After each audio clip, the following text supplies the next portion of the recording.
Ustedes no, digo, yo no podría expresar suficientemente, con suficiente claridad lo grato que es para mí estar aquí.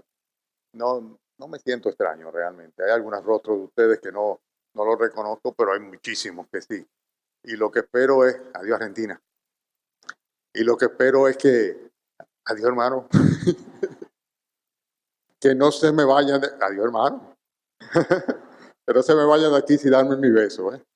Que ya a esta altura del juego yo demando besos, tanto de hombres como de mujeres como de niños, ¿verdad? Es con besos. Joaquín, hola hermano, ¿cómo estás? Qué bendición. Qué bueno. Este micrófono como que se acerca mucho. Me toma un tiempo acomodarme al lugar, ¿verdad? Así que no me hagan mucho caso. Vamos a buscar en nuestras Biblias Juan capítulo 6, precioso pasaje que todos conocemos. Y vamos a tratar de extraer algunas enseñanzas del Juan capítulo 6. Es el pasaje que narra la alimentación de los 5,000 por parte del Señor Jesucristo. Ay, yo no había visto hacia arriba. Qué bello el balcón también. Después de la remodelación yo no había estado aquí. No recuerdo. A menos que no recuerdo. Qué precioso está todo. Los de arriba son los que tienen permiso para dormirse. Y para bostezar, los de abajo no. Tienen tiempo de mudarse.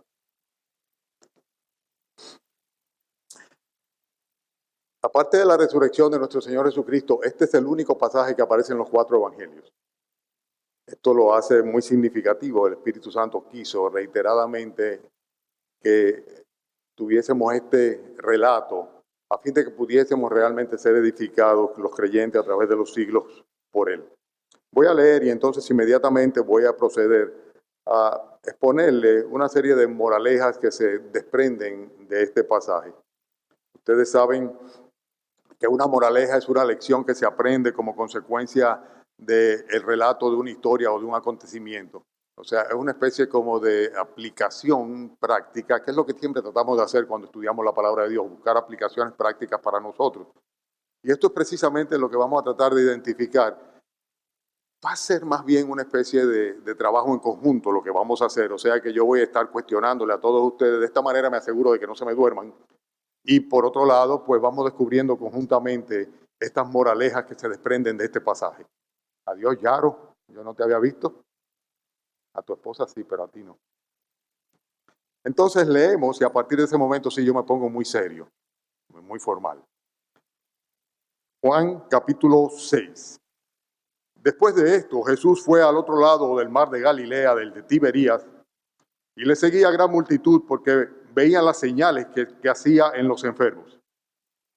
Entonces subió Jesús a un monte y se sentó allí con sus discípulos. Y estaba cerca la Pascua, la fiesta de los judíos. Cuando alzó Jesús los ojos, vio que había venido a él gran multitud, dijo a Felipe: ¿de dónde compraremos pan para que coman estos? Pero esto decía para probarle, porque él sabía lo que habría de hacer. Felipe le respondió, 200 denarios de pan no bastarían para que cada uno de ellos tomase un poco. Uno de sus discípulos, Andrés, hermano de Simón Pedro, le dijo: aquí está un muchacho que tiene 5 panes de cebada y 2 pececillos. ¿Mas qué es esto para tantos? Entonces Jesús dijo: haced recostar la gente. Y había mucha hierba en aquel lugar y se recostaron como el número de 5,000 varones. Y tomó Jesús aquellos panes y habiendo dado gracias los repartió entre los discípulos y los discípulos entre los que estaban recostados. Asimismo de los peces cuanto querían. Y cuando se hubieron saciado, dijo a sus discípulos: recoged los pedazos que sobraron para que no se pierda nada. Recogieron pues y llenaron 12 cestas de pedazos de los 5 panes de cebada que de los 5 panes de cebada sobraron a los que habían comido. Aquellos hombres, entonces, viendo la señal que Jesús había hecho, dijeron: este verdaderamente es el profeta que habría de venir al mundo. Pero entendiendo Jesús que iban a venir para apoderarse de él y hacerle rey, volvió a retirarse al monte él solo. Ustedes recuerdan seguramente aquella historia que se ha repetido de una manera informal muchas veces y que procede del fabulista griego Esopo, de la tortuga y la liebre, ¿se recuerdan? Con la moraleja que trae como consecuencia. Aquella carrera en la cual una liebre reta a una tortuga, la tortuga acepta el reto, salen en una carrera, la tortuga de una manera secuencial pues va caminando, sin embargo la liebre, como le pasa por delante, pues dice déjame reposar un poquito y esperarla aquí, ¿verdad? Porque tengo tiempo. Lo único que pasó que luego de 2 paradas que hizo, la liebre se durmió. Le dio sueño, se durmió y cuando viene a ver la tortuga le pasó por al lado y llegó a la meta antes que la liebre. Y la moraleja claramente es el hecho de que más vale ser modesto y ser perseverante que ser orgulloso y que ser descuidado, que fue lo que le pasó precisamente a la liebre.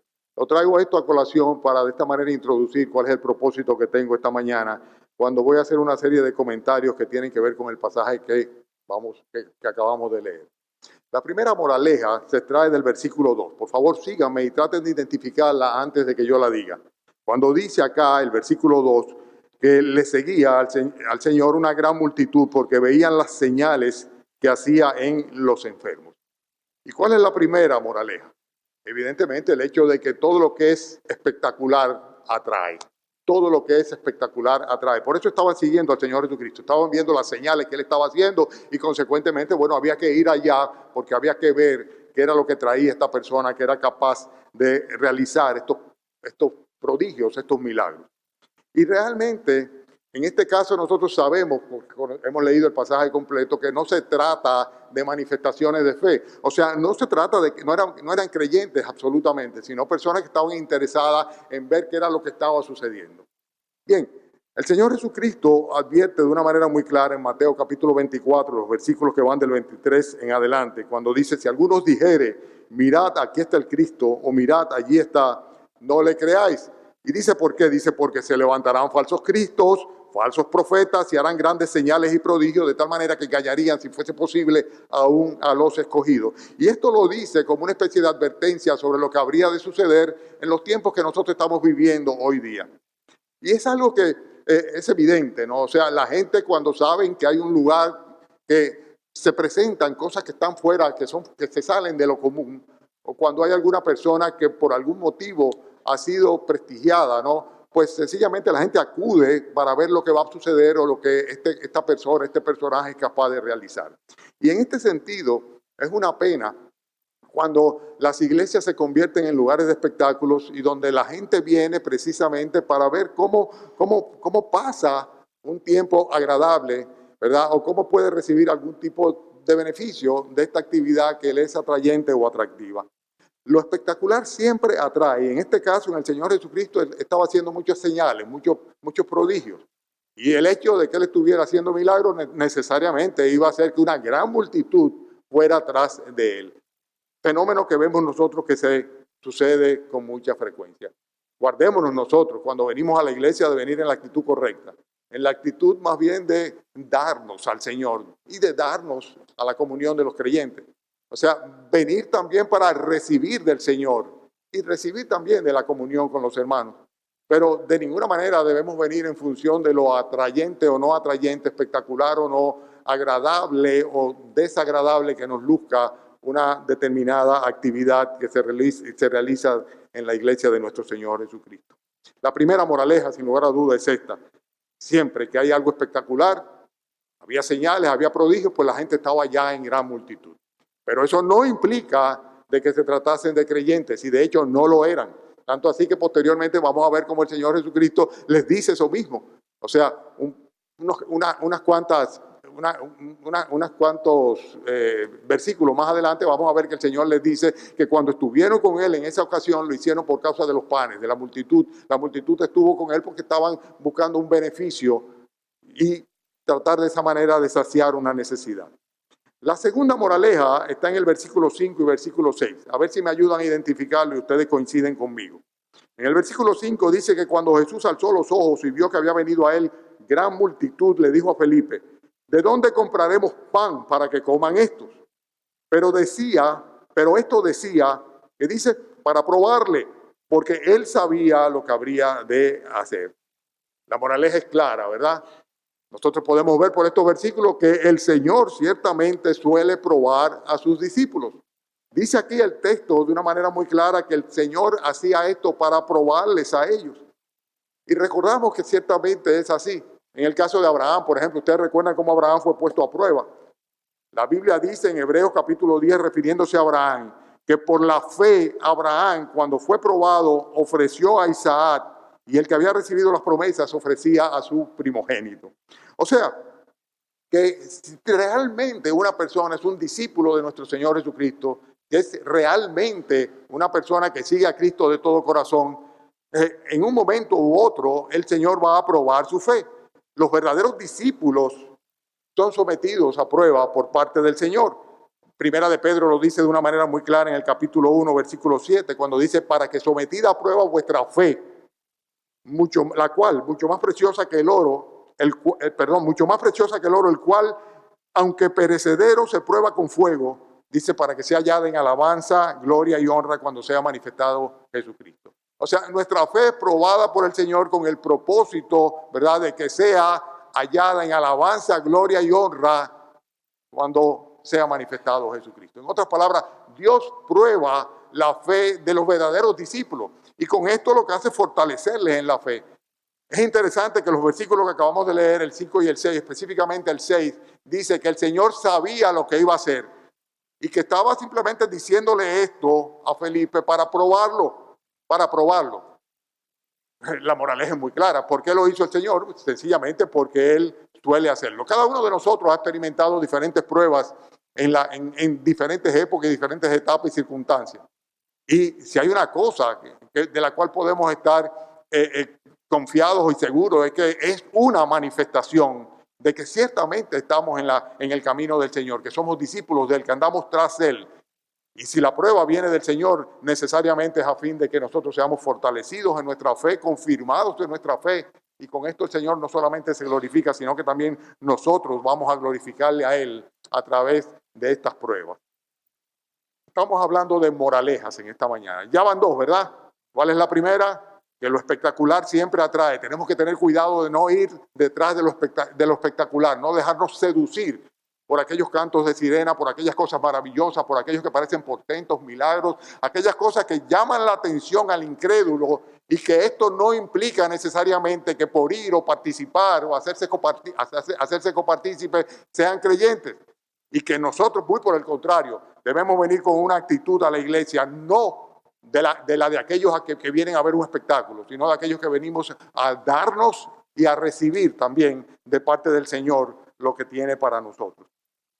La segunda, y soy reiterativo en eso, el hecho de que el Señor prueba a los que son creyentes. A los que son creyentes, a sus discípulos verdaderos, los pone a prueba como lo había hecho con Felipe. Miren la tercera, versículo 7. Dice que Felipe le respondió. ¿Lo tienen? ¿Tienen sus Biblias? ¿Me están siguiendo? Dice, Felipe le respondió, 200 denarios de pan no bastarían para que cada uno de ellos tomase un poco. A ver, ¿cuál es la moraleja de esto? La reacción de Felipe lo dice de una manera muy clara. A ver, piensen un poquito. ¿Cuál es la moraleja? 200 denarios, le dice el Señor, le dice al Señor Felipe, 200 denarios de pan no bastarían para que cada uno de ellos tomase un poco. Nosotros sabemos cuál es la resolución del pasaje. Sabemos cómo resultan todas las cosas al final. Consecuentemente, ¿qué era lo que estaba sucediendo ahí? ¿Cuál es la enseñanza o la moraleja de este pedazo que acabamos de leer, de esta porción, de estos versículos? Sencillamente el hecho de que la lógica inhibe, por así decirlo, la fe. Y esto es algo que realmente sucede siempre. O sea, cuando nosotros cogemos y razonamos, Felipe estaba razonando, simplemente decía, es que aunque buscásemos, que no lo tenemos, no, pero aunque buscásemos 200 denarios, no podríamos de ninguna manera conseguir que ellos pudiesen tomar un poquito, comer un poco. Él estaba simplemente pensando de una manera muy lógica. Y lo que estamos viendo es que el Señor, ¿verdad?, habría de hacer una obra, pero Felipe no podía de ninguna manera concebirla. ¿Por qué? Porque estaba razonando lógicamente. A veces se trata simplemente de creer. Ustedes recuerdan el episodio aquel de Jairo, ¿verdad? Cuando Jairo va donde el Señor y le dice de su hija que está gravemente enferma. ¿Se recuerdan del pasaje, verdad? Que se intercepta con aquella mujer que, ¿verdad? Que se recuerdan, ¿verdad? Bueno, el hecho es que llega un momento en el cual van donde Jairo, su siervo, ¿y qué le dicen? Le dicen, ya no moleste más al maestro, ya tu hija murió. ¿Y cuál es la respuesta del Señor? Le dice, cree tan solamente y será salva. En otra, ya está muerta, no hay nada que hacer. Sin embargo, el Señor dice, cree solamente y será salva. O sea, la contraposición a la lógica es la fe. O sea, hay cosas que realmente no son lógicas, pero nosotros sabemos muy bien el Dios que tenemos. Y la pregunta que debemos hacernos en situaciones en las cuales la lógica y la fe se confrontan es la siguiente. ¿Hay algo imposible para Dios? ¿Hay algo que sea realmente imposible para Dios? Era imposible para el Señor levantar a la hija de Jairo, de ninguna manera lo era, y lo hizo. Consecuentemente, todo lo que es necesario para que la fe se sobreponga a cualquier lógica humana es sencillamente que esté dentro del propósito de Dios. Si está dentro del propósito de Dios, no hay nada que sea imposible para Dios. Y consecuentemente, no podemos de ninguna manera permitirnos que por el razonamiento lógico, porque a nuestro entender no tiene sentido, no hay ninguna posibilidad, no es razonable, sencillamente nuestra fe sea apagada o opacada por ello. Siempre, siempre en el Señor tenemos esperanza. 3 moralejas en estos pocos versículos. La primera, lo espectacular siempre atrae, y esto no implica que seamos creyentes o que sean creyentes, sino debemos dejarnos guiar por aquellas cosas que lucen atrayentes o espectaculares, y mucho menos venir a la iglesia simplemente como quien viene a un espectáculo. Segundo lugar, recuérdense, vamos a ser probados por el Señor, pero es para bien de nosotros a la larga. O sea, a través de las pruebas es que el Señor va perfeccionando nuestra fe y fortaleciendo nuestra fe. La tercera moraleja la vemos aquí claramente, que cuando nosotros simplemente nos referimos o nos apoyamos en la lógica, en el razonamiento lógico, muchas veces lo que estamos es inhibiendo, cohibiendo, eliminando, echando a un lado la práctica de la fe que se pone en práctica. Y esto es algo que en otra manera lo que está manifestando es incredulidad en nosotros. Vamos a ver la cuarta. Son 10. O sea que tenemos mucho que aprender esta mañana de este pasaje, ¿verdad que sí? La cuarta está en el versículo 9, a ver quién lo identifica. Cuando le dice, aquí está un muchacho que tiene 5 panes de cebada y 2 pececillos. ¿Más qué es esto para tanto? Fíjense, hermano, qué interesante, que cada expresión tiene una aplicación, ¿verdad? Y esto es lo que hemos tratado de traer esta mañana con ustedes. O sea, cada expresión, o sea, cada línea tiene una razón de ser por la cual el Espíritu Santo la legó en sus escrituras, ¿verdad? Y fíjense que aquí dice, aquí está un muchacho. ¿Y por qué especifica que es un muchacho? Porque ciertamente este muchacho, en medio de 5,000, dice que eran por lo menos 5,000 varones, habría de hacer la gran diferencia. La diferencia la iba a producir el Señor a través de este muchacho. Por lo general uno dice un muchacho. Aquí hay un muchacho que anda con, como dice el versículo 9, con 5 panes de cebada y 2 pececillos. Más, ¿qué es esto para tantos? O sea, no va a servir para nada. Fue un comentario como al margen que hizo Andrés, ¿verdad?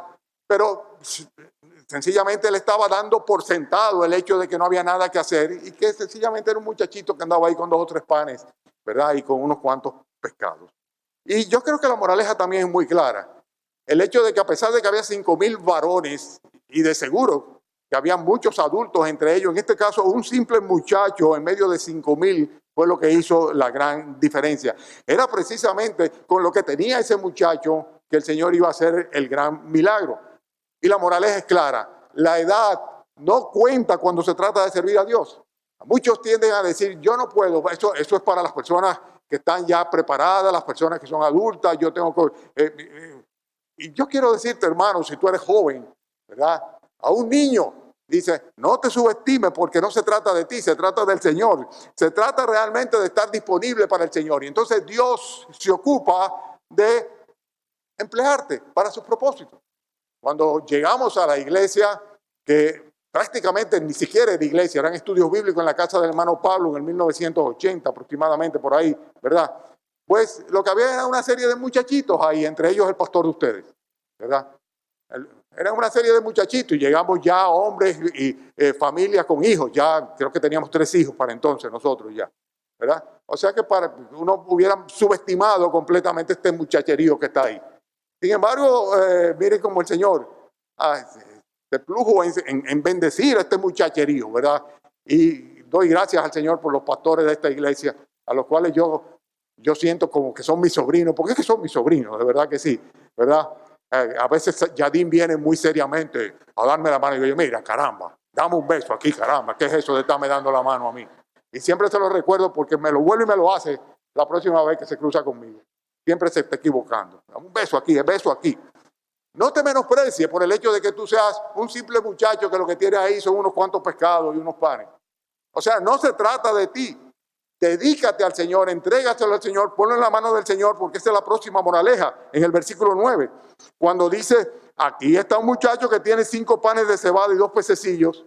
La próxima moraleja es lo que viene a continuación, más ¿qué es esto para tantos? Y otra tendencia natural en cada uno de nosotros es a la hora de que se trata de servir al Señor, decir yo no puedo. Yo no puedo. O sea, y muchas veces decimos yo no tengo. Menospreciamos lo que tenemos.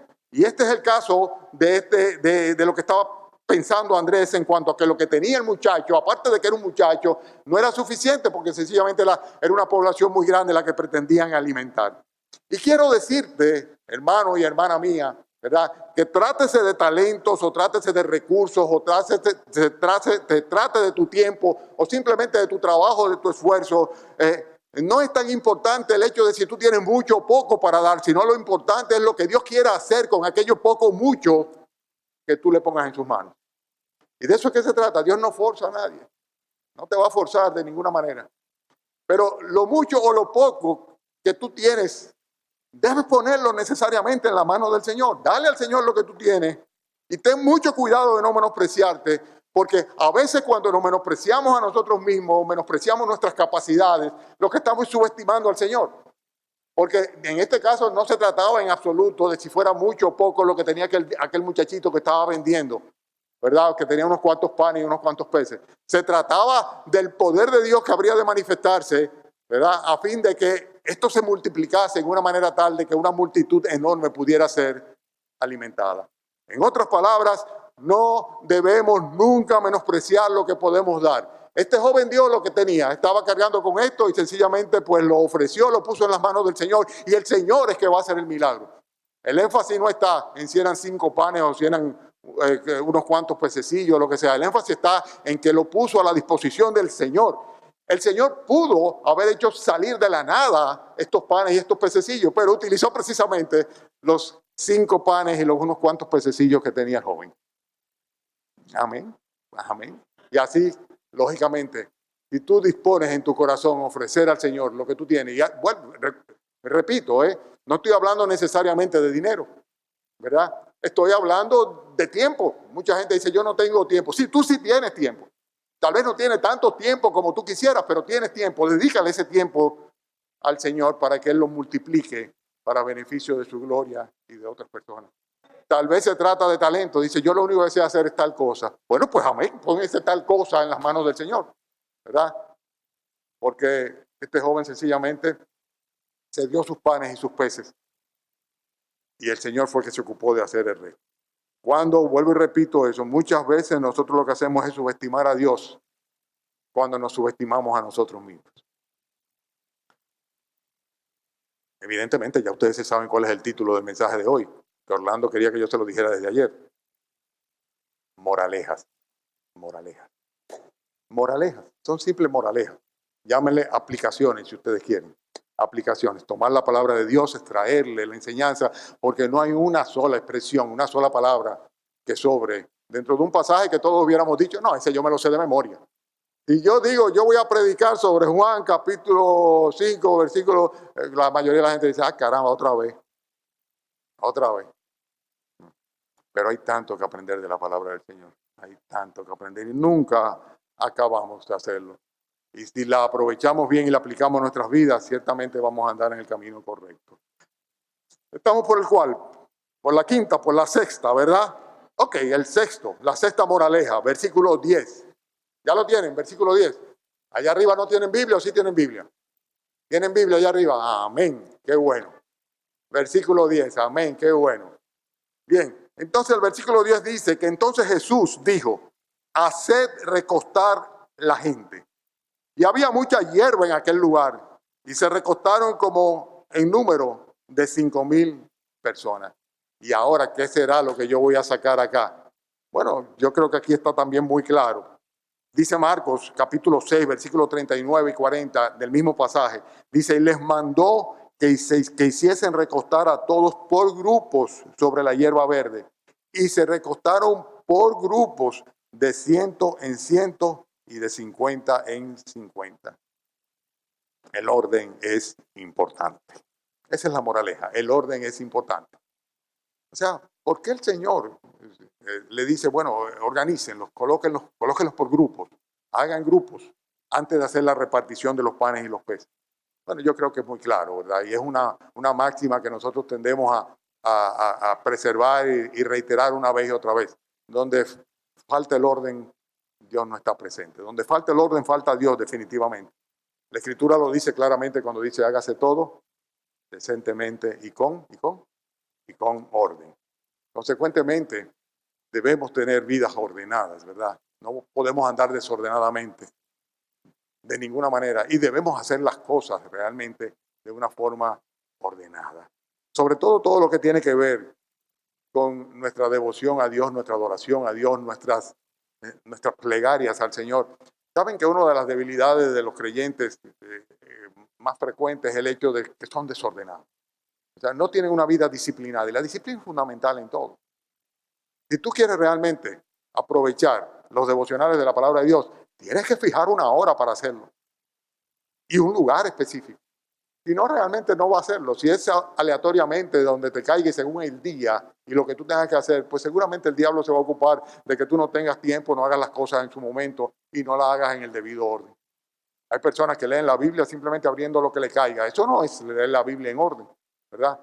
Nuestras vidas deben ser vidas ordenadas. Nuestras familias deben aprender y deben tener un patrón que les sirva de referente a los hijos de cómo son las cosas, cuáles son las reglas, cuál es el orden debido en cada aspecto dentro de lo que es el devenir de la vida familiar. O sea, necesariamente, ¿por qué? Porque el orden siempre es importante. Donde hay desorden, donde hay caos, Dios no está ahí, la anarquía no es parte del plan de Dios, precisamente. Comienza a arreglar las cosas cuando el mundo estaba, ¿cómo era? Desordenado y vacío, estaba todo, ¿verdad? Toda la creación, dice el hombre, y el Señor que hizo comenzó a crear un orden, a ordenar las cosas. Tenemos que tener cuidado con no tener prácticas en nuestras vidas desordenadas, porque el orden siempre es muy, muy importante. Hizo que se recostasen en grupos y en grupos contados, de 100 en 100 y de 50 en 50. La próxima moraleja, la séptima, está en el versículo 11. ¿Están conmigo? Dice, y tomó Jesús aquellos panes y habiendo dado gracias los repartió entre los discípulos y los discípulos entre los que estaban recostados, asimismo de los peces cuanto querían. A ver, ¿quién me dice? ¿Quién me dice? ¿Cuál es la moraleja? El Hijo de Dios, Dios mismo, Dios hecho hombre. ¿Qué hizo en ese momento? Dio gracias. Y yo digo que la moraleja es muy clara. Si Jesucristo dio gracias, cuanti más nosotros tenemos que dar gracias y ser agradecidos todo el tiempo. Esa es la moraleja y la aplicación. Sin lugar a duda. Muchas veces tendemos a dar por sentado las cosas que el Señor nos provee, como si fuera una especie de derecho. O sea, tenemos el derecho, ¿verdad? Y esto es algo que nosotros merecemos. Y consecuentemente, no hay por qué estar a cada rato diciendo gracias, Señor. La Biblia nos manda a tener corazones agradecidos. Agradecidos primeramente a Dios y agradecidos a todos aquellos, ¿verdad?, que de una manera u otra se constituyen en elementos de bendición para nuestras vidas. La gratitud es un rasgo del carácter del creyente. Y en la medida que una persona madura en la fe, pues es más agradecido. Si hay algo que realmente pone en tela de juicio la condición espiritual de una persona, es si es una persona ingrata. Y respecto a Dios, ni hablar en cuanto a eso. Así que nosotros vemos aquí que el Señor Jesucristo mismo, antes de cualquier otra cosa, dice, bueno, pónganse en orden, ¿dónde están los panecillos del muchacho, etcétera, etcétera? Pero dice que antes que cualquier cosa, sencillamente, habiendo dado gracias, entonces luego lo repartió a los discípulos para que los discípulos a su vez lo repartieran en los grupos que estaban formados y sentados y recostados. ¡Qué bendición! Nosotros, hermanos, tenemos que vivir de una manera regular dando gracias al Señor. En la medida que los años van pasando, mi esposa y yo somos más agradecidos al Señor. Es que tenemos tantos motivos para ser agradecidos, pero sobre todo, y yo estoy seguro que los hermanos que son de nuestra época, aquí en la iglesia, tienen que coincidir con nosotros en este sentimiento de gratitud al Señor cuando pensamos, ¿y por qué a nosotros, Señor? ¿Por qué nos escogiste a nosotros? ¿Por qué nos salvaste? O sea, es que no había ningún motivo, no la hay todavía, por el cual el Señor en un momento dado permitió que nosotros pudiéramos escuchar la verdad, entender la verdad, aceptar la verdad y ser salvo por ella. Entonces, no podemos evitar tener un sentimiento permanente de gratitud al Señor, y cada vez que nos viene el pensamiento de nuestra condición de hijos de Dios y de creyentes, de salvos, redimidos por la sangre de nuestro Señor Jesucristo, tenemos que decir gracias Señor, gracias Señor. Tenemos que ser agradecidos. Si Jesús pidió la bendición de Dios y al mismo tiempo dio gracias por la provisión de Dios, nosotros también, a causa de la bendición de Dios, tenemos que ser agradecidos delante de Dios. Hermanos, que haya siempre una palabra y un sentimiento y una reflexión de gratitud al Señor, y el espíritu de queja sencillamente dejarlo a un lado, dejarlo a un lado. Es penoso cuando solamente vemos estas actitudes de demandas, de requerimientos, de queja en personas que realmente lo que tienen es que estar agradecidos al Señor. Y si alguien sobre la faz de la tierra debe estar agradecido al Señor, es aquel que ha sido perdonado, aquel que ha sido redimido, aquel que ha sido justificado, aquel que sabe que tiene un lugar en el reino de los cielos porque el Señor le ha glorificado. Yo espero que en esta iglesia, en esta asamblea, en esta mañana, todos los que estamos aquí podamos ser agradecidos a Dios por eso. Podamos decir gracias Señor, porque ¿por qué a mí?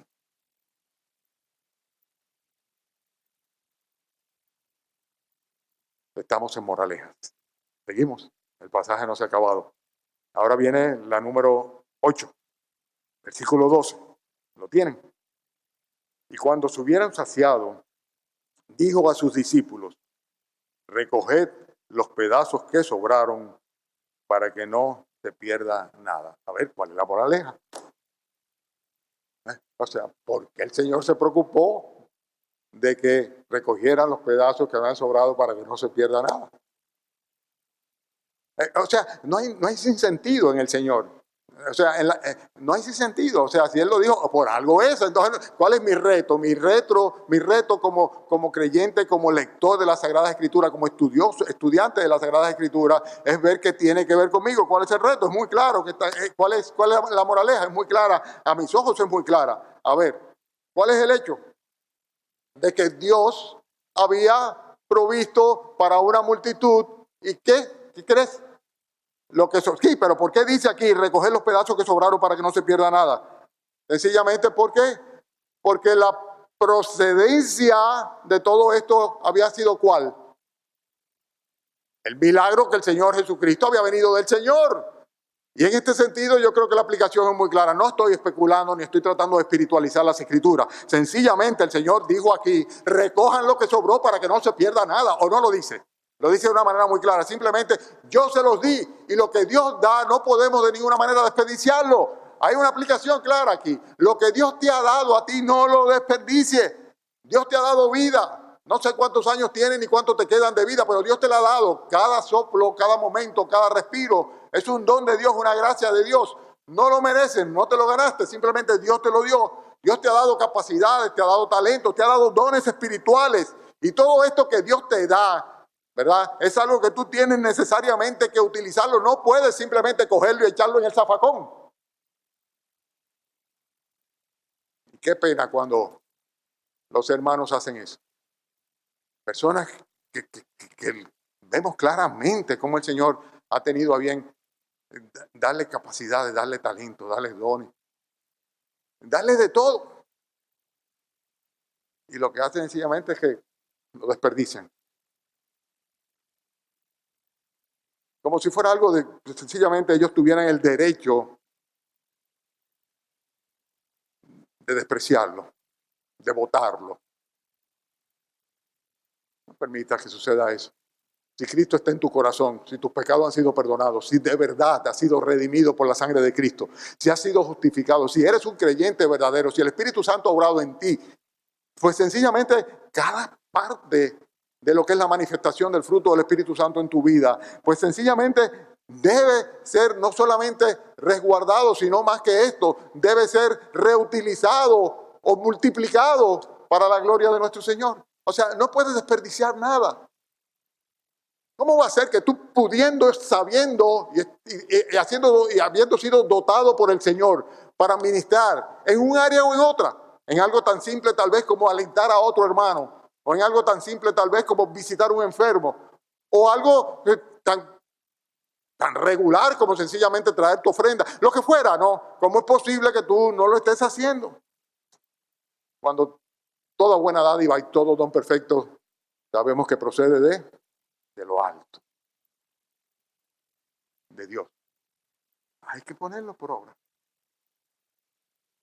No se podía desperdiciar absolutamente nada. Recoger los pedazos que sobraron. ¿Para qué? Para que no se desperdicie nada. Hay dos moralejas adicionales. Me encanta hacer recapitulaciones porque de esa manera pues se va fijando en la mente. La primera de ellas, tenemos que tener cuidado con lo espectacular, porque siempre lo espectacular atrae. Y no debemos andar nosotros detrás de lo que es espectacular. En segundo lugar, recuérdense que el Señor suele probar a sus discípulos. ¿Ok? La tercera, cuando simplemente utilizamos la lógica, sencillamente apocamos, cohibimos la fe. Debemos andar por fe y no por vista. ¿Ok? La cuarta, la edad no cuenta cuando se trata de servir a Dios. No importa cuántos años tú tienes, simplemente conságrate y dedícate a Dios. La quinta, no debemos menospreciar lo que tenemos para dar, lo que podemos dar. La sexta, el orden siempre es importante. La séptima, si Jesús dio gracia, cuánti más nosotros. La octava, de lo que Dios te da, no desperdicies nada. No desperdicies nada. La novena, versículo 13. Versículo 13. Estoy terminando ya casi, dije que eran 10. Recogieron pues y llenaron 12 cestas de pedazos que de los 5 panes de cebada sobraron a los que habían comido. Lo voy a decir en una sola frase. La intervención de Jesucristo resulta en grandes o pingües beneficios. En otras palabras, siempre que invertimos o ponemos las cosas en la mano del Señor, vamos a recibir muchísimo más. Nunca vas a poder lamentarte por pérdidas, por haber puesto tu vida en las manos del Señor Jesucristo. Nunca. No va a suceder, no es posible. Nunca vas a decir, concho, le confío en el Señor Jesucristo. Me arrepentí de mis pecados, le recibí en mi corazón. Me arrepiento de haberlo hecho. Yo no conozco a nadie que se haya arrepentido de haberse arrepentido. Yo sí conozco gente que se han arrepentido de no haberse arrepentido a tiempo. Conozco gente que quieren arrepentirse y no pueden. Simplemente no pueden. Quieren creer, quieren confiar. No pueden. Pero hermanos, cuando el Señor interviene, siempre es para nuestro beneficio. Efesios 3:20 dice, aquel que es poderoso para hacer todas las cosas mucho más abundantemente de lo que pedimos o entendemos, según el poder que actúa en nosotros, a Él sea la gloria en la iglesia de Cristo por todas las edades, por los siglos de los siglos. Amén. No pierdas tiempo, no pierdas tiempo. Invierte tu vida, pon tu alma, Pon tu eternidad, pon tu esperanza en las manos del Señor. Hazlo, hazlo. Nunca, nunca, nunca vas a salir defraudado. Nunca te vas a lamentar y habrás dicho por qué lo hice. Pero yo era tan jovencito, debía haber esperado hasta que yo fuera un anciano para convertirme. ¿Por qué? Porque sencillamente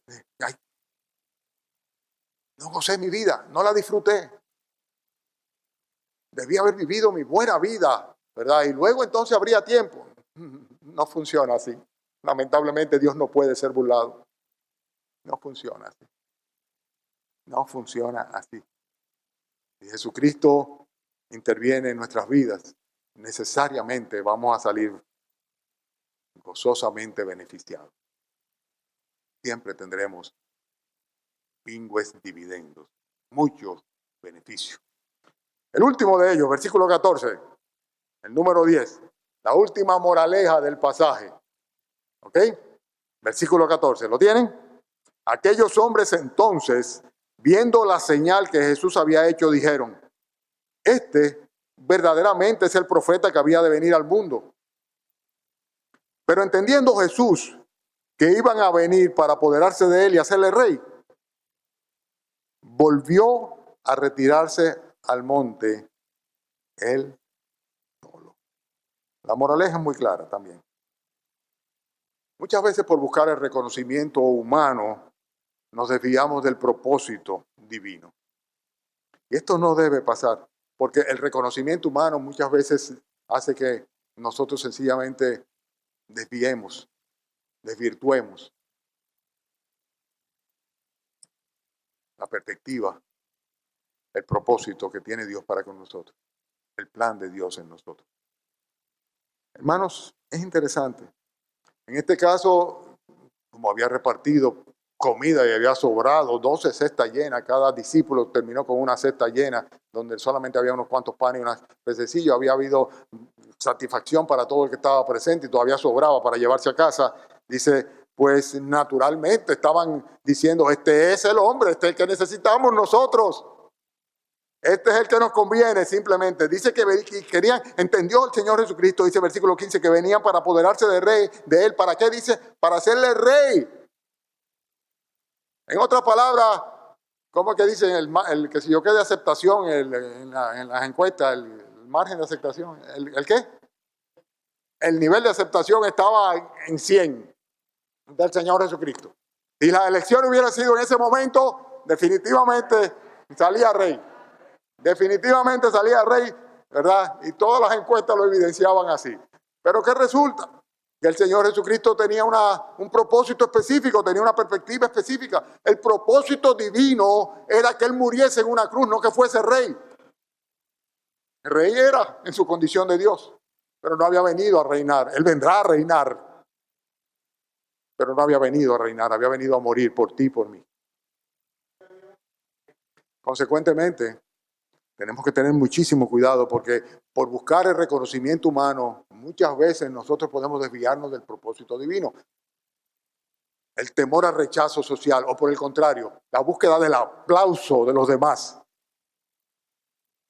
Si tú sabes cuál es el propósito de Dios en tu vida, olvídate de que los demás aprueben o desaprueben tu proceder, tu vida, tus criterios. Si ellos se compaginan perfectamente con la voluntad de Dios, pues no pierdas la perspectiva. Mantente en el propósito que tiene Dios para tu vida. El Señor Jesucristo no se dejó desviar. Puso su rostro como pedernal y siguió hacia adelante a la cruz. Y ni Pedro ni sus discípulos, por mucha súplica que le dieran, pudieron desviarlo del camino de cumplir la voluntad perfecta de Dios en su vida. Consecuentemente, si te rechazan, te rechazan. Si te aprueban, te aprueban. No importa, de cualquier manera, permite que sea el Señor quien no solamente guíe tus pasos, sino que precisamente trille el camino por el cual tú debas andar. Tienes que convertirte al Señor Jesucristo, tienes que recibirle, tienes que ser uno de sus discípulos, tienes que vivir para Él, tienes que poner todo lo que tú tienes a su disposición. No importa cuál sea tu edad, no importa cuál sea tu condición. Nunca, jamás saldrás defraudado. Te arrepentirás de haberte arrepentido. Amén. Entonces tenemos 10 moralejas en este pasaje. Apliquémoslas a nuestras vidas. Amén. Pues oremos entonces. Señor, gracias por la riqueza que tiene tu palabra, Señor. Gracias, Padre, por la manera como nos aludes a nosotros, Señor. Pero sobre todo, gracias, Señor, por haber venido con un propósito único, Señor, de buscar y salvar lo que se había perdido. Y gracias, Señor, porque nos perdonaste y nos salvaste. Gracias, Señor, porque nos has revelado tu voluntad a través de tu palabra. Y gracias, Padre, porque tu misericordia no se ha cortado, Señor, y no hay imposibles para ti. Y por el contrario, Señor, esta misericordia tuya, Señor, alcanza a todo pecador que se arrepiente. Tú que ves los corazones, Señor, tú que ves, pues, Señor, los más íntimos pensamientos, tú que conoces nuestras palabras antes de que sean emitidas por nuestros labios, Señor. Permite que esta mañana, Señor, si alguno todavía, entre los que estamos presentes aquí, no ha dedicado su vida a ti, se ha arrepentido de sus pecados, y todavía, Señor, te mantiene rechazándote al rechazar, Señor, el propósito de tu venida, morir por los pecadores, para salvar a los pecadores. Pues que esta mañana, Señor, tú le concedas la fe necesaria para que descanse en ti, para que se arrepienta de sus pecados y para que comience, Señor, una nueva vida. Padre, sabemos, Señor, que ninguno de nosotros lo merece. Como ninguno de los que estaban ahí tenía a tu Hijo Jesucristo deber de proveer para ellos el alimento físico. Sin embargo, tú lo hiciste, Señor, y lo hiciste con abundancia.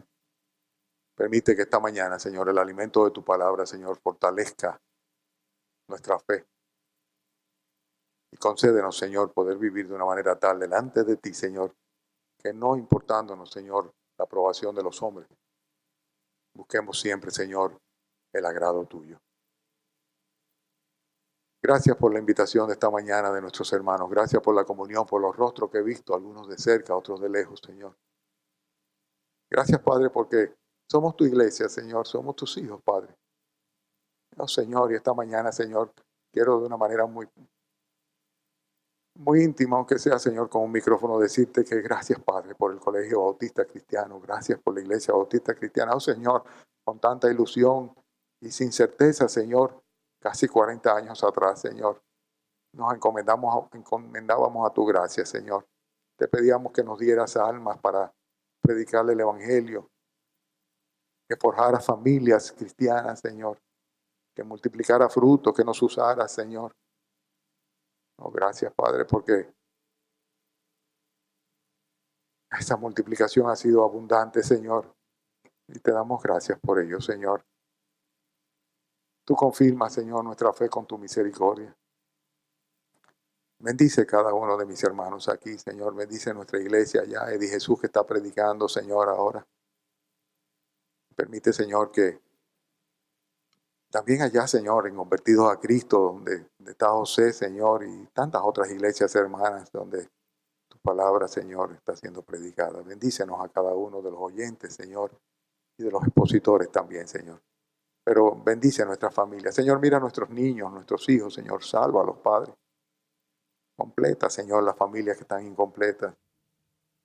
Oh, Señor, permite que este remanente tuyo que comenzaste, Señor, a formar hace tantos años, Señor, pues sea incrementado, aumentado, Señor. Que tu rebaño, Señor, tu manada no sea tan pequeña, Señor, porque tu gracia siga manifestándose, sobre todo en estos tiempos, Señor, donde hay tanta incredulidad y tanta confusión. Te reitero mi gratitud, Señor, a ti, por permitirme estar junto con Mari esta mañana acá, Señor. Y lo hacemos en el nombre del Señor Jesucristo.